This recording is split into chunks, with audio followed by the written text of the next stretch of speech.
भक्तीची दिली मला सारी शिकवण, सांज सकाळी करतो त्यांचं नमन।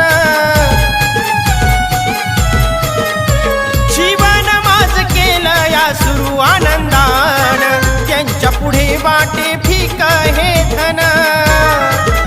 दुःख केलं दूर सार सुख दिलं जीवन,